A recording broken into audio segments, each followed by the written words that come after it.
Item ಯಾವುದೇ ಇರಲಿ try ಮಾಡಿ ಆಚಿ ಚಿಕನ್ ಮಸಾಲಾ.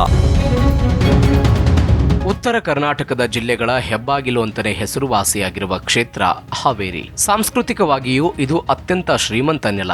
ಸಂತ ಶಿಶುನಾಳ ಶರೀಫರು, ಕನಕದಾಸರು, ಸರ್ವಜ್ಞ ಹಾನ್ಗಲ್ ಕುಮಾರ ಶಿವಯೋಗಿಗಳು ಬ್ರಿಟಿಷರ ವಿರುದ್ಧ ಹೋರಾಡಿ ವೀರ ಮರಣವನ್ನಪ್ಪಿದ ಹುತಾತ್ಮ ಮೈಲಾರ ಮಹಾದೇವಪ್ಪನವರ ತವರು ನೆಲ ಹಾವೇರಿ.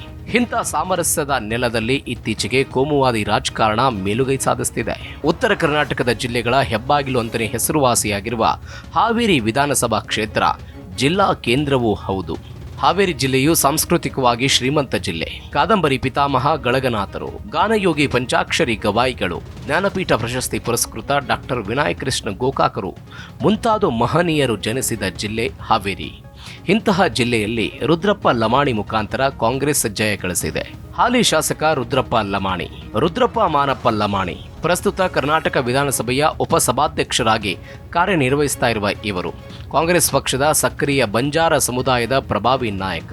ಹಾವೇರಿ ಜಿಲ್ಲೆಯ ರಾಣೆಬೆನ್ನೂರು ತಾಲೂಕಿನಲ್ಲಿ ಜನಿಸಿರುವ ಇವರು BA ಮತ್ತು LLB ಪದವೀಧರರು. ವಿದ್ಯಾರ್ಥಿ ದೆಸೆಯಿಂದಲೇ ನಾಯಕತ್ವದ ಗುಣ ಹೊಂದಿದ್ದ ಇವರು 1980ರಲ್ಲಿ ಅಧಿಕೃತವಾಗಿ ಭಾರತೀಯ ರಾಷ್ಟ್ರೀಯ ಕಾಂಗ್ರೆಸ್ ಪಕ್ಷದ ಮುಖಾಂತರ ರಾಜಕೀಯ ಪ್ರವೇಶ ಮಾಡಿದರು. 1985ರ ಜಿಲ್ಲಾ ಪರಿಷತ್ ಚುನಾವಣೆಯಲ್ಲಿ ಸ್ಪರ್ಧಿಸಿ ಜಯಗಳಿಸಿದ್ರು. 1985ರಿಂದ 1989ರವರೆಗೆ ಧಾರವಾಡ ಜಿಲ್ಲಾ ಪರಿಷತ್ ಸದಸ್ಯರಾಗಿ ಕೆಲಸ ಮಾಡಿದರು. 1994ರಿಂದ ಕರ್ನಾಟಕ ಪ್ರದೇಶ ಕಾಂಗ್ರೆಸ್ ಸಮಿತಿಯ ಸದಸ್ಯರಾಗಿ ಮುಂದೆ KPCC ಪ್ರಧಾನ ಕಾರ್ಯದರ್ಶಿಯಾಗಿ ಪಕ್ಷ ಸಂಘಟನೆಯಲ್ಲಿ ತೊಡಗಿಸಿಕೊಂಡರು. ರುದ್ರಪ್ಪ ಲಮಾಣಿ ಬ್ಯಾಡಗಿ ಮತ್ತು ಹಾವೇರಿ ಕ್ಷೇತ್ರಗಳಿಂದ ಒಟ್ಟು 3 ಬಾರಿ ಶಾಸಕರಾಗಿ ಆಯ್ಕೆಯಾಗಿದ್ದಾರೆ. 1994ರಲ್ಲಿ ಬ್ಯಾಡಗಿ ಮೀಸಲು ಕ್ಷೇತ್ರದಿಂದ ಕಾಂಗ್ರೆಸ್ ಅಭ್ಯರ್ಥಿಯಾಗಿ ಮೊದಲ ಬಾರಿಗೆ ಅದೃಷ್ಟ ಪರೀಕ್ಷೆಗಳಿದ್ದು ಸೋಲು ಅನುಭವಿಸಿದರು. 1999ರಲ್ಲಿ ಬ್ಯಾಡಗಿ ವಿಧಾನಸಭಾ ಕ್ಷೇತ್ರದಿಂದ ಮೊದಲ ಬಾರಿಗೆ ಶಾಸಕರಾಗಿ ಆಯ್ಕೆಯಾಗಿ 2004ರವರೆಗೆ ಶಾಸಕರಾಗಿದ್ದರು.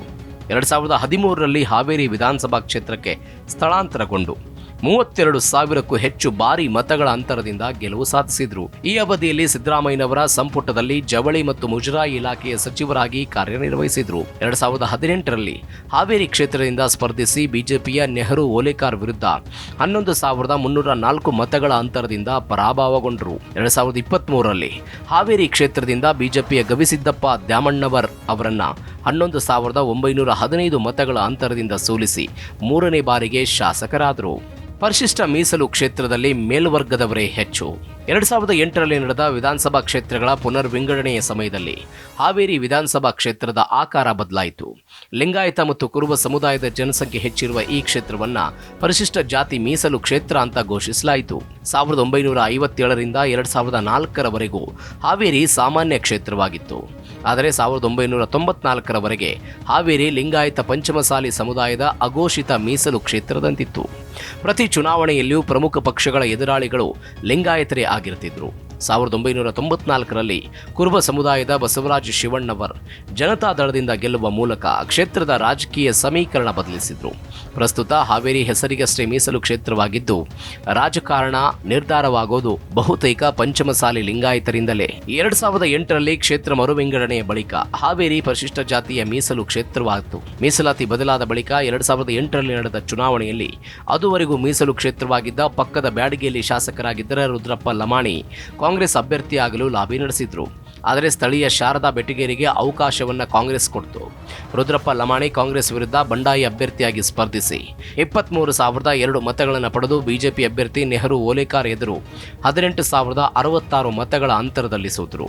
ಕಾಂಗ್ರೆಸ್ ಸಾಂಪ್ರದಾಯಿಕ ಮತಗಳು ರುದ್ರಪ್ಪ ಲಮಾಣಿ ಮತ್ತು ಶಾರದಾ ಅವರಿಗೆ ಹಂಚಿಕೆ ಆಗಿದ್ದರ ಪರಿಣಾಮ ಬಿಜೆಪಿ ಗೆಲುವು ಸಾಧಿಸಿತು. 2013ರಲ್ಲಿ BS ಯಡಿಯೂರಪ್ಪನವರ KJP ಸ್ಥಾಪನೆ ಮಾಡಿದ್ರು. ಈ ವೇಳೆ ಕಾಂಗ್ರೆಸ್ ಮಾಜಿ ಶಾಸಕ ರುದ್ರಪ್ಪ ಲಮಾಣಿಗೆ ಮಣೆ ಹಾಕ್ತು.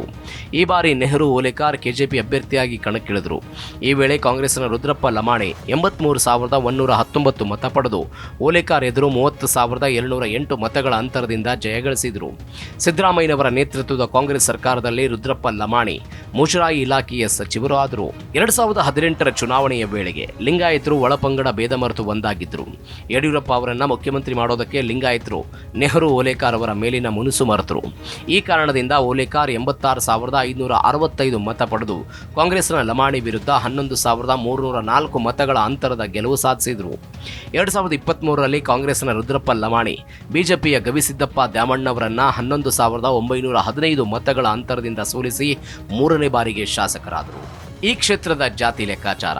ಇನ್ನು ಜಾತಿ ಲೆಕ್ಕಾಚಾರಕ್ಕೆ ಬಂದ್ರೆ ಈ ಕ್ಷೇತ್ರದಲ್ಲಿ ವೀರಶೈವ ಲಿಂಗಾಯತರದ್ದೇ ಪ್ರಾಬಲ್ಯವಿದೆ. ಬಹುತೇಕ ಲಿಂಗಾಯತರೇ ಇಲ್ಲಿ ನಿರ್ಣಾಯಕರು. ಇಲ್ಲಿ ಒಟ್ಟು ಮತದಾರರು 2,28,264 ಮಂದಿ ಇದ್ದಾರೆ. ಈ ಪೈಕಿ ಲಿಂಗಾಯತ 65,000, ದಲಿತ 42,000, ಮುಸ್ಲಿಂ 32,000, ಕುರುಬ 30,000 ಹಾಗೂ ವಿಶ್ವಕರ್ಮ ಸಮುದಾಯದ 14,000 ಮತಗಳು ಇವೆ ಅಂತ ಅಂದಾಜಿಸಲಾಗಿದೆ.